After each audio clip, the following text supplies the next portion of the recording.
तो ये कहानी है एक ऐसे 9 साल के बच्चे की जिसका बचपन किसी नर्क से कम नहीं था, लेकिन उस बच्चे ने हार नहीं मानी और पूरी दुनिया को अपने कदमों पर झुका दिया। चलिए देखते हैं कैसे। तो कहानी की शुरुआत सन 1172 से होती है, जहां हम अभी के नॉर्थ वेस्टर्न चाइना के इलाके को देखते हैं, जिसे उस समय टेंगुट किंगडम के नाम से जाना जाता था, जिसको टेंगुट राजवंश ही चलाता था। यहाँ पर कई सारे मंगोलियन ट्राइब्स के ग्रुप्स रहते थे, जिनके सरदार को खान कहा जाता था। इस ट्राइब्स के खानों की आपस में बहुत गहरी दुश्मनी होती थी, क्योंकि ये सभी लोग पावर में बने रहना चाहते थे, जिसके चलते इनके बीच अक्सर लड़ाइयां चलती ही रहती थी। इन लड़ाइयों में बहुत सारे लोग मारे जाते थे। मंगोलों की दुनिया में कोई नियम कानून नहीं थे, इसलिए इनको एक सुप्रीम खान की सख्त जरूरत थी, ताकि ये सभी लोग एकजुट होकर रह सकें। यहाँ से सीन शिफ्ट होता है और हम एक आदमी को देखते हैं जिसका नाम येसुई था, और ये चाइना के वेस्ट साइड से एक छोटा मोटा खान था। इस समय येसुई एक सफर पर निकला था। उसके साथ उसका 9 साल का बेटा तेमुजिन भी था। दरअसल येसुई अपने बेटे के लिए एक वाइफ ढूंढने के लिए निकला था। रात होने पर वो अपने दोस्त के ट्राइब पर आराम करने के लिए रुकते हैं। वहीं जब तेमुजिन अपने घोड़े के पास खड़ा होता है तो उसके पास एक छोटी लड़की आती है जिसका नाम बोटे था। वो उससे उसका नाम पूछती है और कहती है कि तुम यहाँ क्यों आए हो, जिस पर तेमुजिन उसे अपना नाम बताकर कहता है कि वो अपने फादर के साथ उसके लिए एक वाइफ ढूंढने के लिए आया है। तभी बोटे उससे कहती है कि तुम्हें मुझसे ही शादी करनी चाहिए। इतना कहते हुए वो वहाँ से चली जाती है। रात में जब तेमुजिन अपने फादर के पास बैठा होता है तो उसके फादर उसे कहते हैं कि मुझे तुम्हारे लिए एक ऐसी वाइफ चाहिए जो सबसे ताकतवर समुदाय से हो। तभी तेमुजिन अपने फादर से कहता है कि मैं खुद ही अपने लिए लड़की चूज करूंगा। तेमुजिन की जिद के बाद उसके फादर उसे अपने दोस्त की ट्राइब से किसी एक लड़की को चुनने की इजाजत दे देते हैं। अब सुबह होते ही तेमुजिन के फादर उस ट्राइब की सभी लड़कियों को लाइन में खड़ा करके उनके पैरों को गौर से देखते हैं, क्योंकि उनका मानना था कि एक स्ट्रॉन्ग लेग्स वाली लड़की ही अपने पति को खुश रख पाती है। इसके बाद तेमुजिन एक एक लड़की को देखता जाता है और लास्ट में वो बोटे को अपनी पत्नी चुनता है और उन दोनों की शादी हो जाती है। लेकिन शादी होने के बाद भी वो दोनों आने वाले 5 साल तक एक साथ नहीं रह सकते थे, क्योंकि ये उनकी ट्राइब्स का नियम था। अब तेमुजिन और उसके फादर का यहाँ से जाने का समय हो जाता है, लेकिन जाने से पहले तेमुजिन बोटे को एक नेकलेस गिफ्ट करता हुआ उसे कहता है कि वो उसके लिए जल्द ही वापस आएगा। यहाँ से येसुई तेमुजिन और अपने लोगों के साथ सफर पर निकल जाता है। कुछ दूर चलने के बाद वो लोग एक जगह पर आराम करने के लिए रुकते हैं। यहाँ पर वो सभी लोग काफी सतर्क थे, क्योंकि ठीक उनके सामने थोड़ी दूर एक और खान की ट्राइब के लोग बैठे थे। थोड़ी देर बाद उस खान का एक आदमी येसुई के लिए एक कटोरी में दूध लाता है, जिसका मतलब शांति का पैगाम था, और वो लोग समझौता करना चाहते थे। येसुई वो दूध की कटोरी ले लेता है और सामने बैठे खान के लिए भी अपनी तरफ से एक दूध की कटोरी भेजता है। येसुई के आदमी येसुई को खुद वो दूध पीने से पहले अपने किसी नौकर को पिलाने के लिए बोलते हैं, लेकिन येसुई उन्हें ऐसा करने से मना कर देता है, क्योंकि वो उस खान का विश्वास नहीं तोड़ना चाहता था और खुद ही वो दूध पी जाता है। दूसरी तरफ खान भी येसुई का भिजवाया हुआ दूध पी लेता है। थोड़ी देर बाद जब वो लोग अपना सफर फिर से जारी रखते हैं तो रास्ते में अचानक ही येसुई के सीने में बहुत तेज दर्द होने लगता है, जिससे वो अपने घोड़े से गिरकर मर जाता है। यहाँ हमें पता चलता है कि ये सब उस खान के दिए गए दूध के कारण हुआ था, क्योंकि खान ने उस दूध में जहर मिलाकर दिया था। तभी तेमुजिन अपने फादर के पास जाता है, लेकिन उसके साथ के सभी लोग उसे यहीं पर अकेला छोड़कर वहाँ से जाने की तैयारी करने लगते हैं, क्योंकि उनके बीच एक परंपरा थी जिसमें उनका मानना था कि उन्हें किसी मजबूत इंसान को ही फॉलो करना चाहिए। अब जबकि येसुई जो उनका राजा था उसकी डेथ हो चुकी थी, इसलिए येसुई के लोग अपने लिए एक नए राजा की तलाश में निकल रहे थे। जिसके बाद तेमुजिन अपनी माँ के साथ अपने पिता येसुई का अंतिम संस्कार करता है। येसुई के पास जो बहुत सारी भेड़ें और बकरियां थी, अब वो सब येसुई के सबसे खास सैनिक, जिसका नाम टारगुटाई था, उसने रख ली थी। ये देखते हुए तेमुजिन की माँ उसे बद्दुआ देते हुए कहती है कि मेरा बेटा एक दिन तुम्हें ढूंढ कर जरूर मारेगा। टारगुटाई ये सुनकर सोच में पड़ जाता है कि कहीं आगे चलकर ये बच्चा उसे सच में ना मार दे, इसलिए वो उसे उसी वक्त मारने के लिए आगे बढ़ता है। लेकिन मंगोलों में एक रिवाज था जिसके हिसाब से किसी को मारने से पहले वो उसकी हाइट को उनके रथ के पहिए से नापते थे, और वो कभी भी बच्चों को नहीं मारते थे। जब टारगुटाई तेमुजिन की हाइट को उनके रथ के पहिए से नापता है तो उसकी हाइट कम निकलती है, और तेमुजिन अभी बच्चा था इसलिए वो बच जाता है। लेकिन टारगुटाई उसकी माँ को बोलता है कि वो अगले साल तेमुजिन को मारने जरूर आएगा, और तब तक उसकी हाइट और उम्र भी बढ़ चुकी होगी। कुछ महीनों बाद जब सर्दी आ जाती है तो तेमुजिन के पास छुपने के लिए कोई भी जगह नहीं थी। तभी उसे अपने फादर की बात याद आती है कि उन्होंने कहा था कि गॉड टेंगरी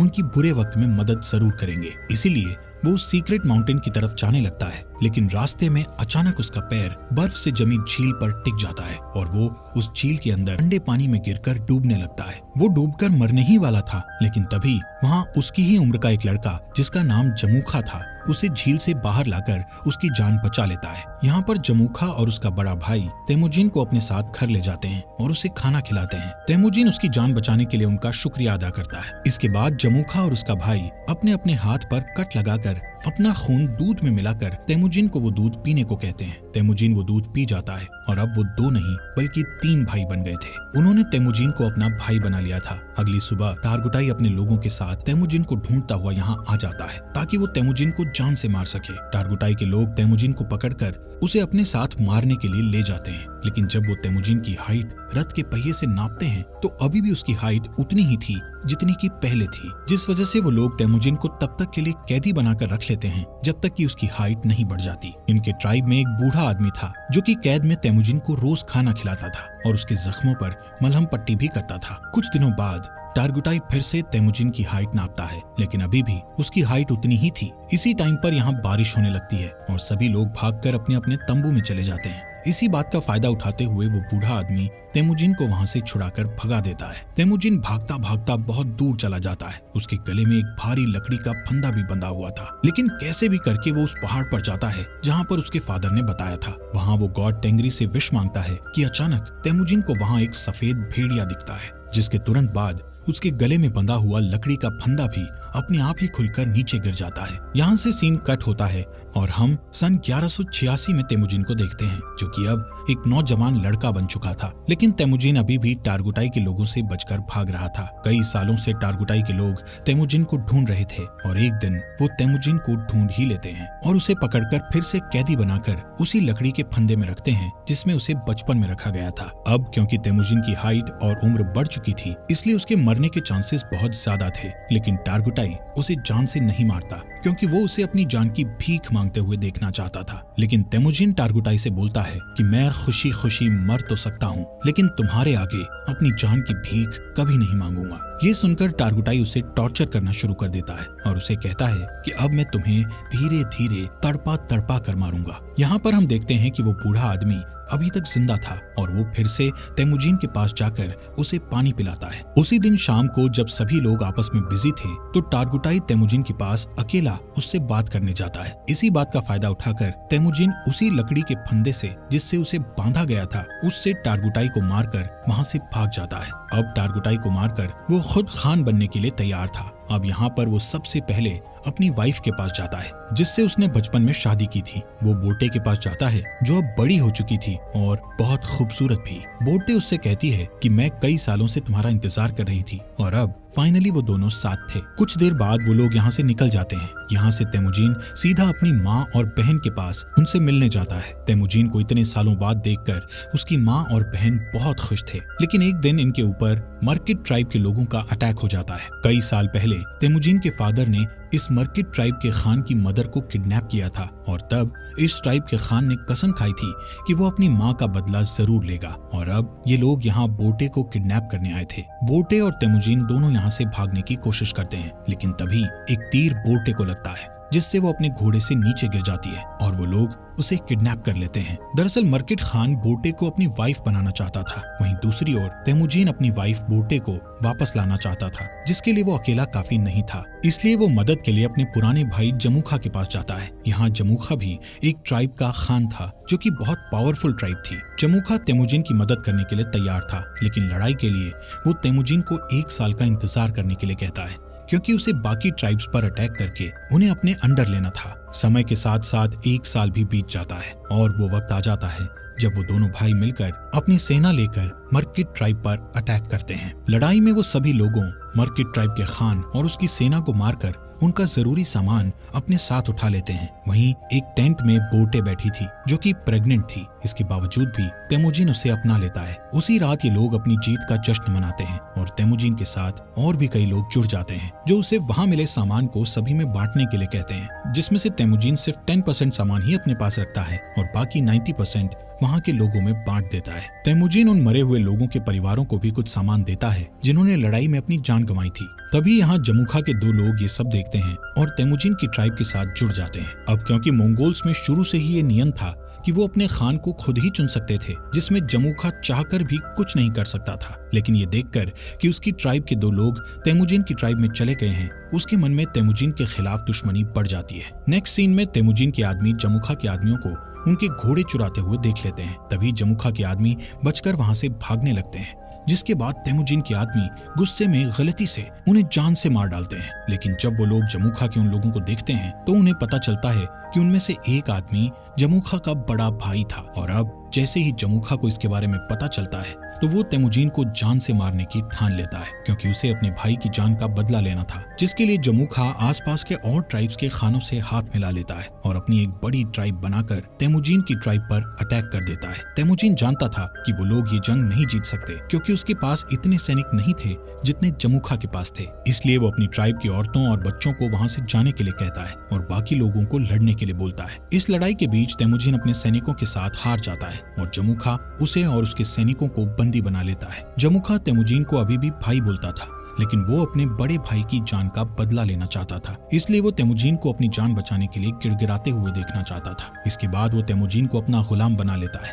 और किसी और ट्राइब के लोगों को बेच देता है, जहाँ सजा के तौर पर तेमुजिन को रेगिस्तान में काफी दूर पैदल चलना पड़ता है। बहुत दूर चलने के बाद ये लोग एक शहर पहुंच जाते हैं जहाँ टेंगुट डायनेस्टी का शासन था। ये लोग तेमुजिन को एक जगह बैठाते हैं ताकि दूसरे लोग उसको देखकर उसे खरीद सकें। एक दिन इस सल्तनत का राजा बाजार आया हुआ था, तभी वो तेमुजिन को देखता है और उसे चंद पैसों में खरीदने के लिए अपने लोगों से बात करता है। लेकिन उस राजा के लोग तेमुजिन को खरीदने से उसे मना करते हैं, लेकिन फिर भी वो तेमुजिन को खरीद लेता है। इसके बाद तेमुजिन को एक पिंजरे जैसे कमरे में रखा जाता है जो शहर के बीचों बीच था, ताकि बाहर से लोग उसे देखकर हंस सकें और उसका मजाक उड़ाते हुए मस्ती कर सकें। यहाँ पर तेमुजिन को देखने के लिए एक बुद्धिस्ट मंक हर रोज आता था और उससे माफी मांगता था। एक दिन तेमुजिन बुद्धिस्ट मंक के साथ एक समझौता करता है कि अगर तुम मेरी वाइफ को ढूंढोगे तो मैं आगे चलकर इस गांव को कभी नुकसान नहीं पहुंचाऊंगा। जिसके बाद वो बुद्धिस्ट मंक बोटे को ढूंढने के लिए रेगिस्तान में निकल जाता है, लेकिन बुद्धिस्ट मंक एक बूढ़ा इंसान था, इसलिए वो गर्मी के मारे बेहोश होकर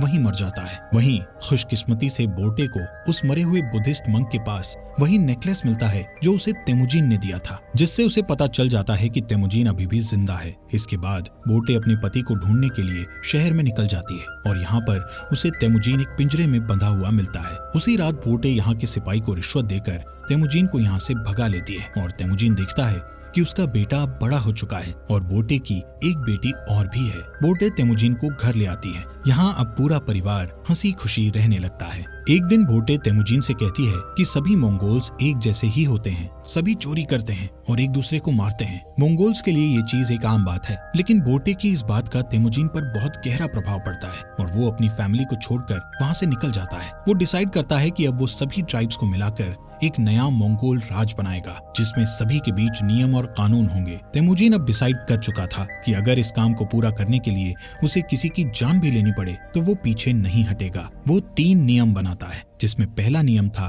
कि औरतों और बच्चों को कभी नहीं मारा जाएगा, दूसरा नियम था कि दुश्मन से मरते दम तक लड़ा जाएगा और तीसरा नियम ये था कि कोई भी अपने खान को धोखा नहीं देगा। यहाँ से सीन कट होता है और हम सन 1196 को देखते हैं, जहां कई साल पहले तेमुजिन ने कसम खाई थी कि वो मंगोल की बड़ी आर्मी बनाएगा और अब उसने बहुत सारे ट्राइब्स को जीतकर एक साथ जोड़कर एक बड़ा मंगोल बना लिया था। अब उसके रास्ते में एक ही रुकावट थी जो उसको राजा बनने से रोक रही थी, और वो रुकावट और कोई नहीं बल्कि उसका भाई जमूखा ही था। जमूखा के पास भी एक बहुत बड़ी आर्मी थी और वो दोनों एक जंग के मैदान में अपनी पूरी आर्मी लेकर लड़ाई के लिए तैयार थे। यहाँ पर तेमुजिन जमूखा को उसका भाई होने के नाते उसके साथ जंग करने के बजाय उसको समझाना चाहता था, लेकिन जमूखा जल्दबाजी में बिना कुछ सोचे समझे अपने बहुत सारे सैनिकों को लड़ाई के लिए भेज देता है, जिसके नतीजे में उसके सभी सैनिक मारे जाते हैं। कई घंटों तक लड़ने के बाद तेमुजिन आखिरकार उससे जीत जाता है और जमूखा के साथ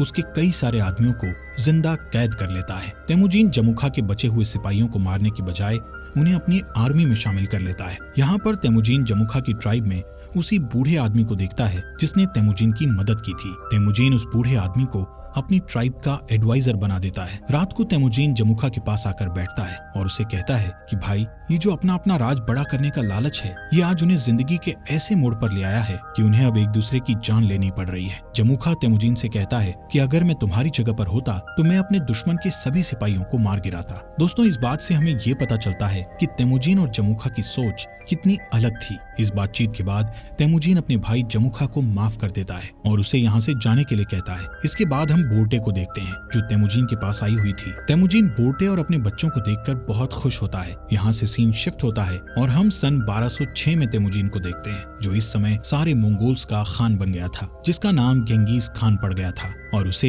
एक और नाम से भी जाना जाने लगा था, जो कि था चंगेज खान। इसके बाद उसने पूरे के पूरे टेंगुट साम्राज्य का खात्मा कर दिया था और एक नए सिरे से साम्राज्य की स्थापना की। उसने मोनेस्ट्री शहर को उस मंक की आखिरी इच्छा समझकर छोड़ दिया, क्योंकि उस मंक ने तेमुजिन से कहा था कि अगर मैं तुम्हारी पत्नी को ढूंढकर तुम्हारे बारे में बता दूं तो तुम इस मोनेस्ट्री शहर को तबाह नहीं करोगे। और आगे चलकर ये मोनेस्ट्री शहर मंगोल साम्राज्य का फाउंडर बना, एक ऐसा साम्राज्य जो कि इतिहास के सबसे बड़े साम्राज्यों में से एक था।